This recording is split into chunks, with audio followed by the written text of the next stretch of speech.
Trait isa, hospitality. Bakit sobrang hospitable ng mga Pilipino?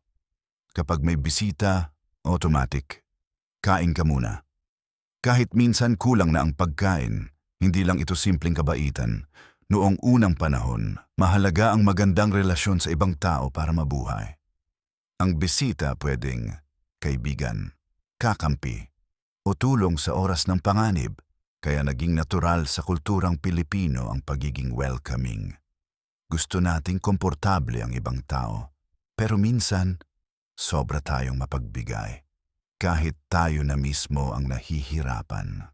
Trait dalawa, family first mentality. Sa Pilipinas, sobrang importante ng pamilya. Hindi lang sila relatives, sila ang support system mo. Kaya normal sa Pilipino ang tumulong sa magulang, mag-sacrifice para sa kapatid o magtrabaho para sa buong pamilya. Dahil noon, walang ibang aasahan, kundi pamilya. Kaya hanggang ngayon, dala pa rin natin ang mindset na kapag umangat ako, aangat din dapat ang pamilya ko. Pero minsan, dahil dito, sobrang bigat din ng pressure sa breadwinner.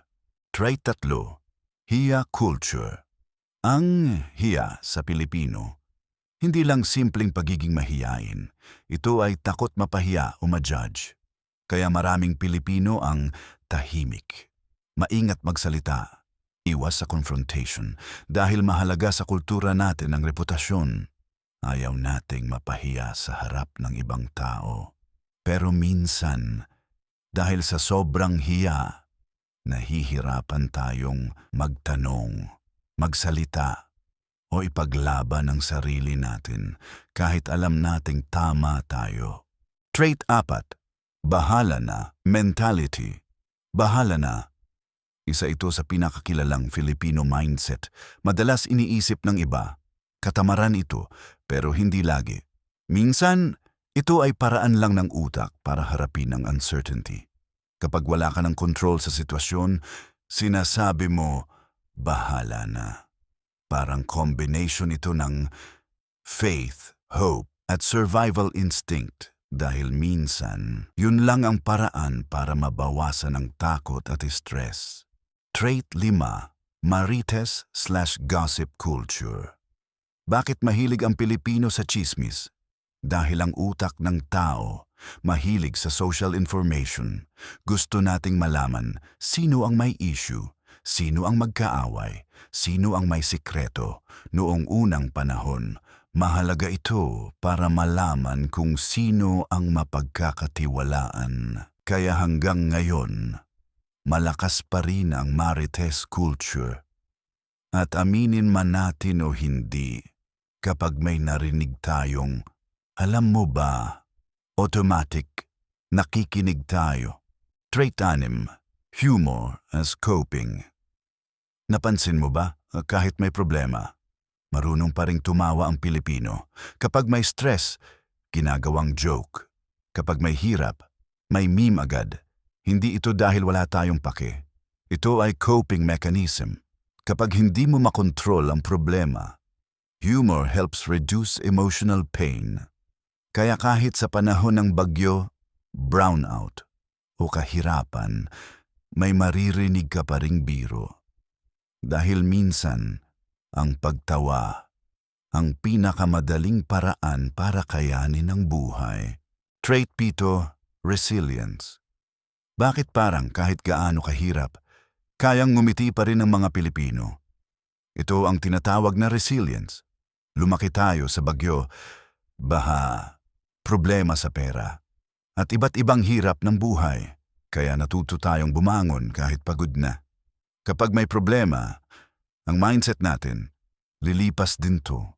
Minsan pa nga, ginagawa nating biro ang problema para lang kayanin emotionally, pero may downside din. Minsan, sobrang sanay na tayo sa hirap, na tinatanggap na lang natin ang mga bagay na hindi dapat normal.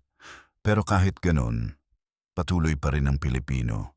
Trait 8, pakikisama/conformity. Mahalaga ang pakikisama. Ayaw nating mapahiya. Ayaw nating may kaaway. At gusto nating belong tayo sa grupo. Kaya maraming Pilipino ang tahimik iwas conflict na hihirapang tumanggi. Kapag masyado kang direct, minsan tatawagin kang mayabang. Kapag kakaiba ka, pwede kang ma-judge. Kaya natututo tayong sumabay sa karamihan. Pero minsan, dahil sobrang takot nating ma-judge, hindi na natin nasasabi ang tunay nating iniisip. Trait siyam, kapwa mentality. Isa sa pinaka-special na ugali ng Pilipino ay ang kapwa. Hindi lang ito simpleng pagtulong. Para sa Pilipino, parang konektado tayo sa isa't isa. Kapag may problema ang iba, parang ramdam mo rin. Kaya kahit hindi kilala, maraming Pilipino ang handang tumulong. Makikita mo ito sa bayanihan donation drives, pagtulong sa sakuna. Minsan kahit tayo mismo kulang, nagbibigay pa rin tayo. Dahil sa kulturang Pilipino, mahalaga ang tao. Higit sa pera. Trait 10. Social media sociality. Napansin mo ba, sobrang active ng mga Pilipino online? Mahilig tayo sa Facebook, TikTok, comments, memes, at chismis. At may dahilan kung bakit. Social talaga tayong mga Pilipino. Mahilig tayo sa kwentuhan, connection, at interaction. Ngayon, lumipat lang ito sa internet. Kaya isang viral post lang, alam agad ng buong bansa, mabilis tayong mag-react, makisali, at mag-share ng opinion. Minsan positive, minsan toxic. Pero ipinapakita lang nito kung gaano kahalaga sa Pilipino ang pakiramdam na kasama ka. Trait 11, utang na loob. Sa kultura ng Pilipino, malalim ang utang na loob. Kapag may tumulong sa'yo, hindi lang ito simpleng favor. Parang may emotional connection na nabuo. Kaya madalas naririnig natin. Hindi ko makakalimutan yan. Dahil sa Pilipino, ang tulong ay hindi lang transaction, kundi relasyon. Pero minsan, nagiging mabigat din ito dahil kahit hindi na healthy, minsan nahihirapan tayong tumanggi dahil may utang na loob.